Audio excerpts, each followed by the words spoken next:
For the latest on this conversation, we're joined now by our foreign editor, Sophie Mokoena. A very good morning to you, Ms. Mokoena. What impact will Japanese Prime Minister's resignation have on the country? Well, maybe of course, maybe first I should ask if it has been confirmed that he will be resigning. Yes, the national media or the broadcaster there did confirm that he is expected to resign.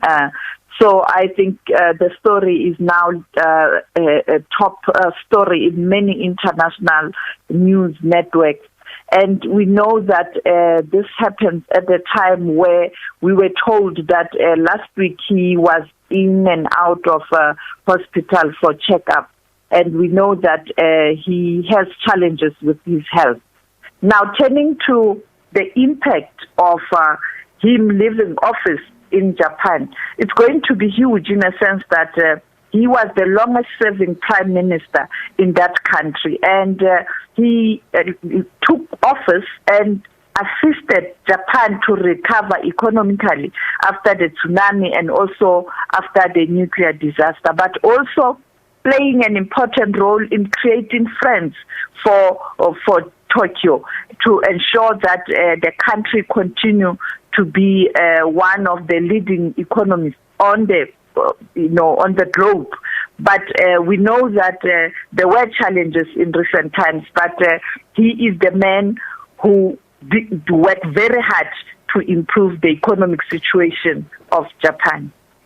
How will it impact South Africa-Japan relations? Well, you know that Japan and South Africa have strong relations. I am sure that the South African ambassador to Japan, Ngonyama, will attest to that.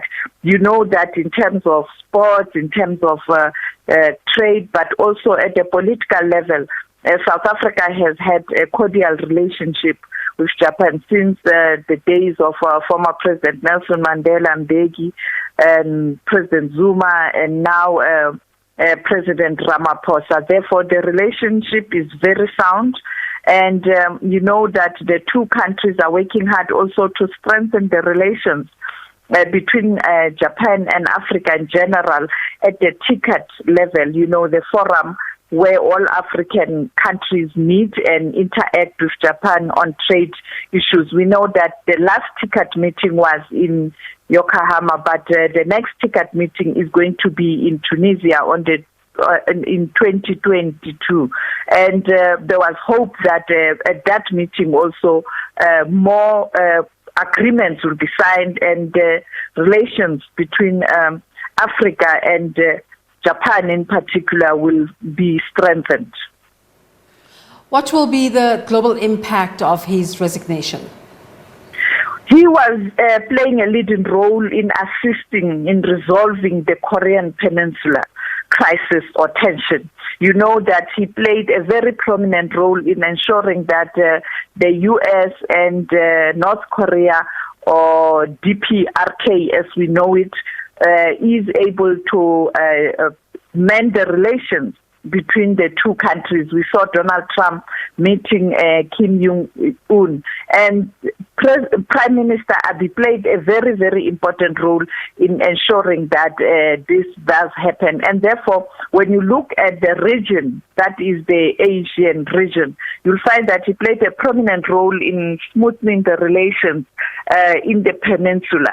But secondly, relations between Japan and China were strengthened, and they continue to be very, very strong. And him leaving office, the question is, are we going to continue to see the relative peace that is prevailing in the Asian region? Or perhaps we are likely to see the cracks. The other important issue, you know that Japan is playing a very important role at the WTO, but also generally global economy. Therefore, we expect today that the Asian markets are going to react. We expect that that will translate to the global markets because Japan is such an important player, particularly when you look at issues such as technology. Absolutely, it's a developing story and we're continuing to watch it. So does the world. Japan is a very important global player, but a member of the G8, the third largest economy in the world. Sophie, on to other international stories. What are we looking at? I know the US, because of the impending elections, is one of the big stories internationally. What can you tell us about other big international stories that we aren't aware of? Yes, of course. Yesterday, or early hours of this morning, CA time, we saw the President of the United States of America, Donald Trump, delivering his acceptance speech, and much to criticism that he used the White House or the State House to deliver a political message and campaign, something that's not been done. And people are asking that America, as the first world, when they are doing these kind of things, we see more other leaders abusing state resources, blurring the lines between party and state.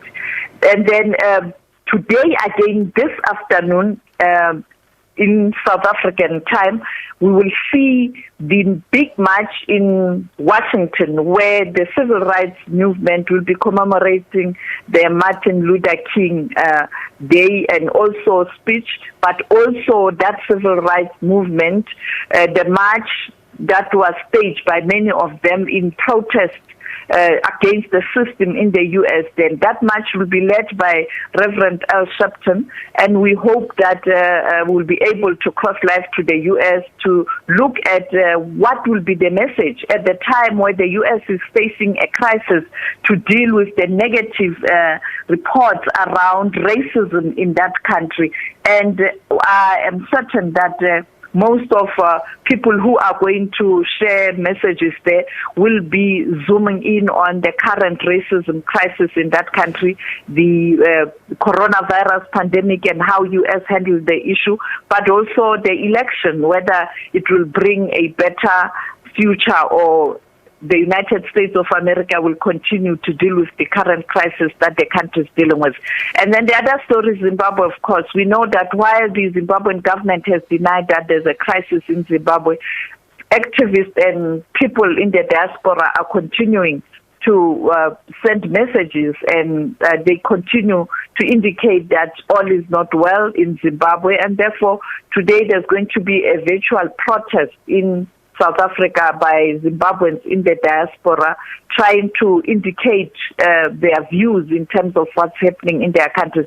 These people are mostly people who have crossed the border recently to South Africa, legally or not legally, to come and air their views as they feel that they are oppressed. Some of them have made allegations that they have been tortured and harassed by the security establishment in that country. Therefore, we expect the Zimbabwean government to respond to that. I'm sure the ambassador will react or will give the side of the story of the Zimbabwean government.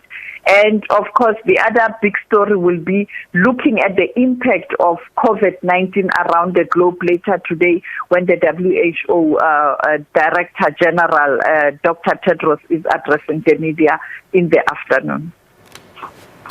Our foreign editor, Sophie Mokoena.